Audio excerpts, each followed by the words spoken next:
Bonjour à toutes et à tous et bienvenue dans cette série d'épisodes baptisée Itinéraire qui est consacrée au parcours de thérapeutes qui pratiquent des techniques émotionnelles et psychocorporelles dites aussi énergétiques. Je m'appelle Jean-Michel Duret, je suis le fondateur de l'IFPEC, un institut francophone de formation entièrement tourné vers ces pratiques. J'ai le plaisir d'accueillir aujourd'hui Rachel Cipriani qui est actuellement en train de suivre un cursus de reconversion pour devenir psychopraticienne en technique de libération émotionnelle. Rachel, bienvenue dans cette émission. Je voudrais d'abord vous demander comment vous en êtes venue à vous intéresser à la psychologie énergétique. Alors bonjour et puis merci de m'accueillir dans ce podcast. Alors comment j'en suis venue à m'intéresser à la psychologie énergétique ? C'est parti d'abord de ma propre thérapie. Je faisais une thérapie qui commençait à tourner un peu en rond quand une amie m'a parlé de l'EFT. Je savais pas ce que c'était. Et elle m'a invitée ensuite à participer au premier congrès français de psychologie énergétique qui s'est déroulé à Lyon en 2017. Et donc, à l'époque, je m'intéressais déjà à la médecine traditionnelle chinoise. Je pratiquais le Qigong, qui est aussi un art énergétique. Donc je suis arrivée là-bas, j'avais un esprit déjà très ouvert et puis j'étais très curieuse d'en apprendre davantage et j'ai découvert les principes de la physique quantique. Ça m'a ouvert tout un univers qui m'a passionnée, qui me passionne toujours d'ailleurs, et puis qui a aussi rejoint tout un questionnement spirituel sur la nature de la réalité, l'origine du monde, ma propre origine, Dieu, voilà. Donc après ce congrès, ça a été assez naturel pour moi de poursuivre ma thérapie avec un praticien de EFT. Et puis j'ai pas été déçue des résultats, puisqu'assez rapidement j'ai résolu beaucoup de mes difficultés. Oui.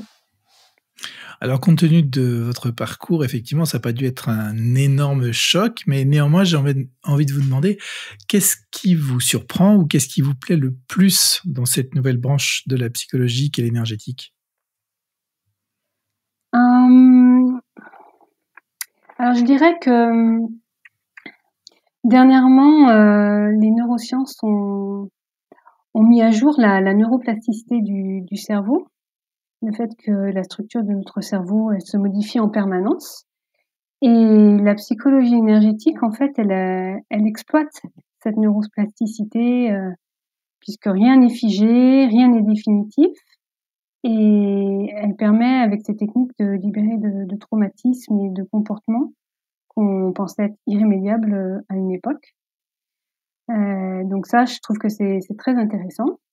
Et puis également, ce que j'aime beaucoup, c'est la place du cœur dans ces techniques-là, c'est-à-dire l'amour, la gratitude, qui sont reconnues aujourd'hui comme des émotions qui vibrent haut, parmi les plus hauts et les plus forts, et qui ont un vrai pouvoir de guérison et de réparation du psychisme, du physique.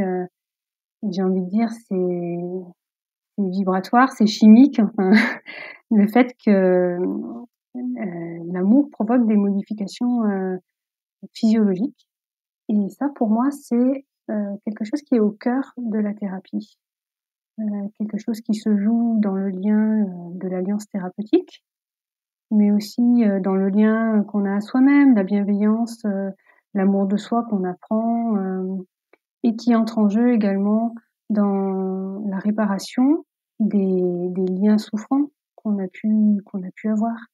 Donc je cesse pas de m'émerveiller de ce pouvoir, je sais pas si on peut dire ça comme ça, pouvoir vibratoire de l'amour qui guérit, qui libère de blocages, et qui chez moi vient conforter une conviction qui est un peu spirituelle et très personnelle, mais que l'amour finalement est au fondement de tout ce qui existe et au fondement de mon être et de tout être. Donc tous ces éléments, en fait, je les trouve très attrayants et motivants en fait, entre autres. Ouais. Enfin, il y a beaucoup d'autres choses, hein, mais je pense la dimension physique, corporelle qui est intégrée dans les thérapies, le fait qu'on reste pas à un niveau cérébral, que le corps est mobilisé, et puis cet étonnement finalement que le corps a des réponses et qu'il donne la réponse si on l'interroge et qu'on sait l'écouter. Ça, c'est aussi, Alors, vous disiez que c'était, votre propre parcours thérapeutique qui vous avait amené vers la psychologie énergétique. Maintenant, vous suivez un cursus, ça fait quoi? 1 an et demi que vous oui, l'avez à peu démarré? près, oui. Mmh. OK. Est-ce que qu'est-ce que ça a provoqué en vous? Est-ce que ça a changé des choses? Le cursus? Oui, bah, le fait de rentrer de plus en plus profondément dans ce domaine de l'énergétique, en fait. Ah oui, ça change beaucoup de choses. Pour moi, ça a changé beaucoup de choses. Hem, alors, il faut savoir aussi que j'enseigne le qigong, aussi, que c'est une Ouais, pratique pour moi, qui est très importante, donc les 2 réunis ensemble, ça a provoqué, des renversements extrêmement importants. Initialement, je suis quelqu'un qui était formé à la langue et à la culture japonaise et c'était ma passion, la passion de ma jeunesse et ensuite, plus tard, portant des questions existentielles, je me suis engagée dans la vie religieuse, et donc ensuite, bon, ben, j'ai poursuivi mon chemin en dehors. Et je dois dire que, tout ce que j'ai découvert depuis, 1 an et demi, 2 ans dans ce cursus-là m'a beaucoup fait évoluer, justement sur des questions existentielles, sur ma perception du monde, de la réalité, du fonctionnement, du psychisme humain. Enfin, c'est c'est passionnant, quoi. On a l'impression que ce qu'on découvre est infini et mais vous pouvez, être plus précise? comment ça? Quand vous dites, vous étiez, dans un parcours, de spiritualité, c'est quoi exactement? Mais j'étais religieuse. J'étais D'accord, religieuse, dans un institut, catholique. OK. Heu, Vous aviez fait vos vœux? J'avais fait des vœux, j'étais en profession temporaire et puis, au moment de la profession, enfin, quand arrivait le moment de la profession définitive, heu, voilà, je me suis rendu compte, en fait, que j'étais plus tout à fait dans les clous et que ma recherche spirituelle, allait bien au-delà, du dogme chrétien. J'avais besoin d'ouvrir d'autres portes, d'explorer, une autre vision du monde, et donc bon voilà, c'est en partie ce qui a motivé mon choix de me retirer de cette vie-là, et D'accord. je crois qu'effectivement, l'ouverture, que m'a apportée la psychologie énergétique associée au qigong, comme je disais, il n'y est pas pour rien et je le vis comme un enrichissement. Je le vis pas comme une perte. Bien sûr.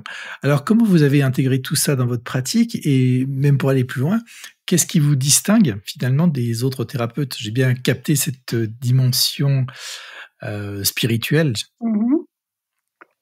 Hem, on va dire que je suis très axée, corps-esprit. Et c'est vrai que la pratique et l'enseignement du qigong, me ramènent sans cesse à l'unité de l'être, l'unité de la personne, donc c'est vrai que j'ai ça à l'esprit quand j'accompagne et j'ai ce désir et cette particularité effectivement d'accompagner chacun dans toutes les dimensions de son être et si au passage, ben, je peux aider la personne à découvrir ou redécouvrir en fait sa vraie valeur ou ce qu'elle a apporté, ce qu'elle a à offrir au monde, ben, je crois que j'aurais bien fait mon travail. Voilà et puis, ben, il y a aussi autre chose qui me tient à cœur, c'est, le stress aujourd'hui, de mon point de vue en tout cas, c'est un phénomène de société, qui est en pleine, amplification et moi j'ai des outils pour gérer ça, entre la psychologie énergétique et le qigong et donc c'est important pour moi de pouvoir en faire profiter le plus grand nombre possible.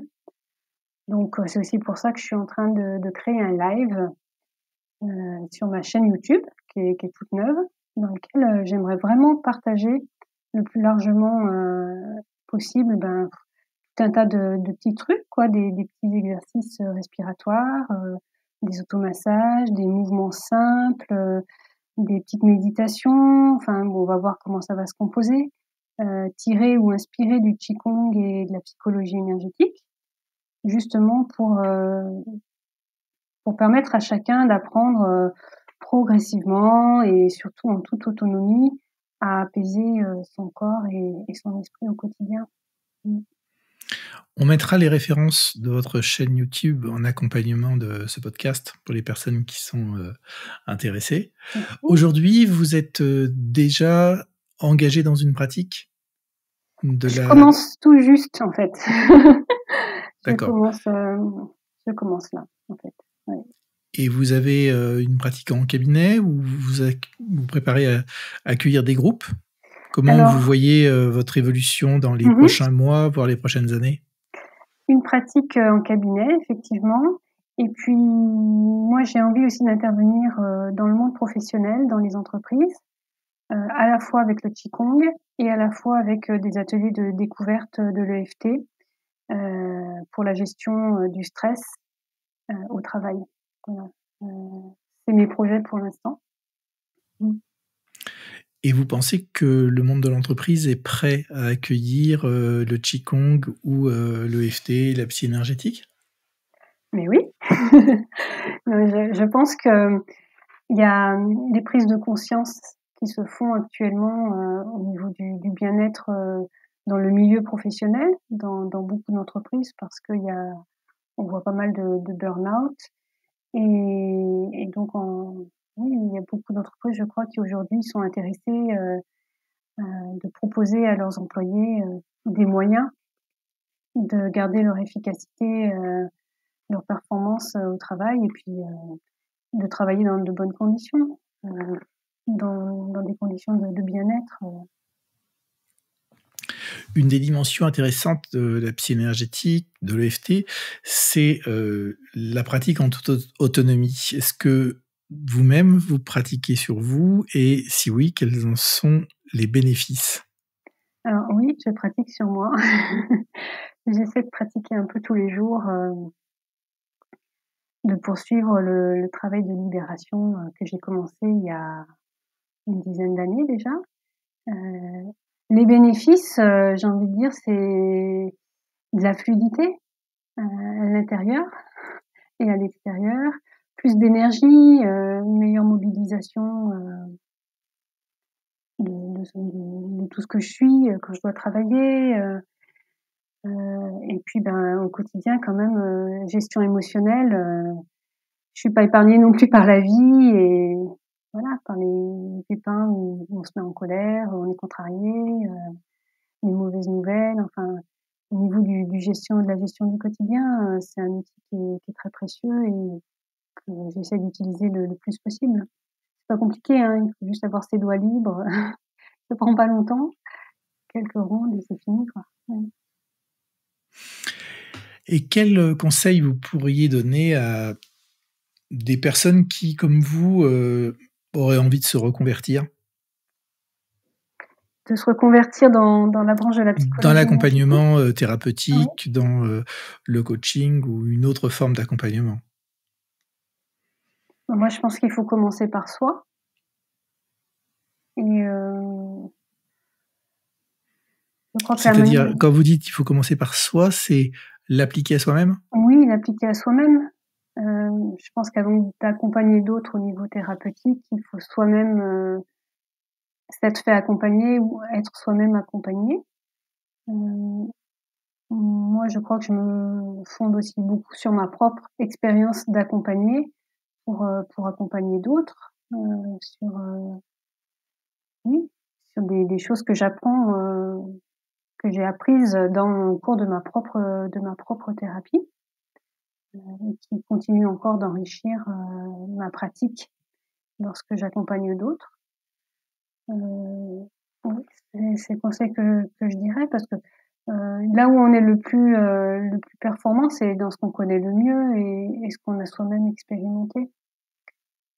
Donc moi, j'inviterais à commencer par soi, et tous les outils en fait qu'on propose à d'autres, c'est d'abord de les tester sur soi, donc tester la valeur et l'efficacité sur soi.